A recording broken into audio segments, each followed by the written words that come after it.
And at stake is a chance for Henry Cooper to fight for Patterson if tonight he can beat Zora Folley, the man from Arizona, the man that America claims is the legitimate challenger to Floyd Patterson. It's Cooper on the left. He's about 2 inches taller, this blonde man from Bellingham in Kent. 2 inches taller, but he's giving away 9.5 pounds to Zora Folley. Folley not very tall, but he's massively built. Well muscled, particularly around the arms and legs. But in this first round, it looks very much as though Folley is, in fact, a worthy contender for the world heavyweight title, because he's moving fast and he's moving sharply. And he's beating Cooper to the punch with the left hand. Watch those stinging left jabs and those beautiful follow-up rights from Zora Folley. Cooper a little bit out of distance with the left hand. Folley looks really good and classy in the opening stages of this contest. And Folley obviously has heard about Cooper's left hook, because you'll notice that always he's moving around to his own left hand. He's edging away to the left to keep away from Cooper's left hand. And he's keeping plenty of distance between himself, except when he chooses to go in. He's not letting Cooper really get to work with the left hook or the left jab.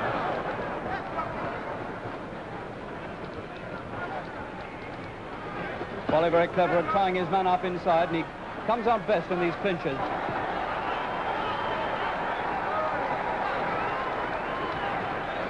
And here's Cooper back to his corner, and we're all saying at the ringside now, has Cooper bitten off more than he can chew?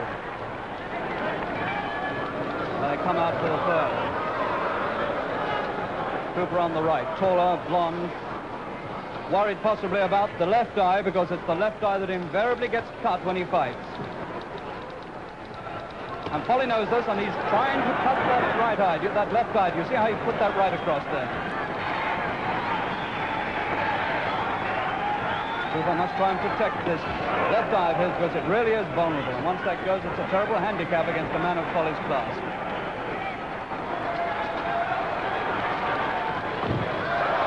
Nice left counter from Henry Cooper, one of the few good punches so far that he's put in this third round.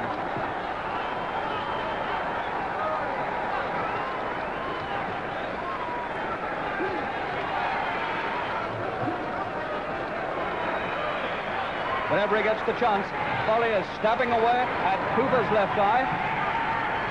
And there's a punch, and that punch opens Cooper's left eye. It's bleeding now. It's bleeding above and below. In this third round, 4 good rights from Folley, and Cooper is on the floor. He's on one knee. He's not badly hurt, but he's dazed. He's taking a rest. He comes up at 8, and Cooper is in trouble, bleeding from above and below the eye. He's got to watch Folley's right. 4 of those went in that time, and the last one put Cooper down. Cooper at bay is a picture of a man at bay. The Englishman in desperate trouble as Folley comes forward. But at this crucial stage of the fight, when Folley should be going all out, look at this American, the man they say is number 2 in the world. He's not really got the killer instinct. He's not going to Cooper and really punishing him as he should be. He's got the chance to win in this third round, but he's not following it up.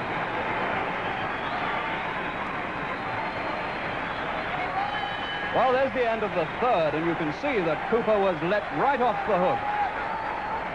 Folley almost had him at his mercy, and then let him go.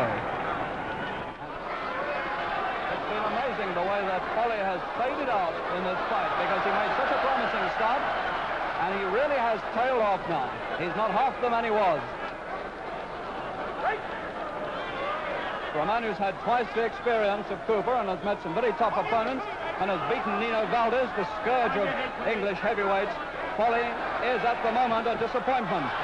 But not a disappointment for Cooper, because Cooper now is really getting on top. And although I don't make him in front yet, that lead is really being narrowed right down.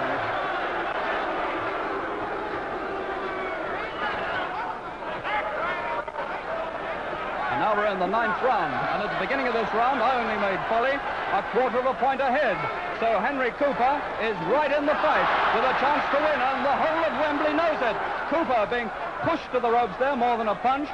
But Cooper still impressively jabbing away with the left hand at every opportunity, poking it all the time. It's not into Folley's face. Folley gets a warning for rubbing his head up against Cooper's eye, and Cooper's eye now, which has been terribly well patched up by his corner, has begun to bleed quite copiously again as Folley rubs his head against it in the clinches. But Cooper is undismayed and undisturbed.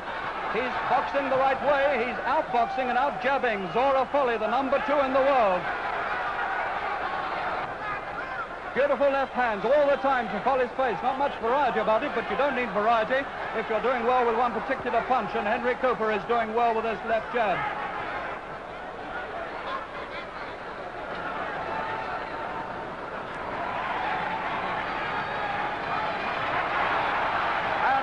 The end of the ninth, and you can see that Cooper probably didn't hear the bell because there's so much noise being made here at Wembley, and he wants to carry on the fight against Zora Folley. They come out for the 10th now, and I've got them exactly level on points. It's all on the last round, and Wembley Pool, 10,000 people here in Wembley Pool know that everything depends on the last round, and they're cheering Cooper to go in now.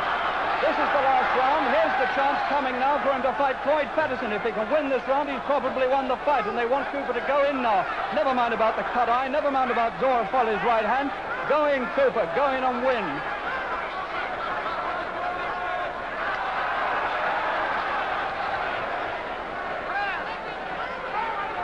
Cooper with his back to us, still jabbing away with the left hand, giving it everything he's got. Look at that tame left lead from Folley. He hasn't got much spirit left, but Cooper has. Cooper carrying the fight here, pushing Folley to the ropes above it. People are going mad with excitement all around me and behind me.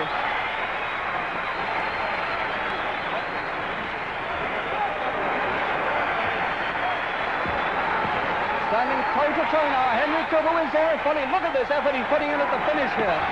That cloud of smoke coming up over the ring. It's almost as though explosions are taking place in the ring, and they are, because Cooper now doesn't care about anything. He just wants to win. And he's standing there absolutely toe-to-toe. He's going to slug it out to the final bell. And there is the final bell. And Henry Cooper has won. He's won it on that last desperate round. Henry Cooper wins and gets his chance to fight Floyd Patterson for the world title.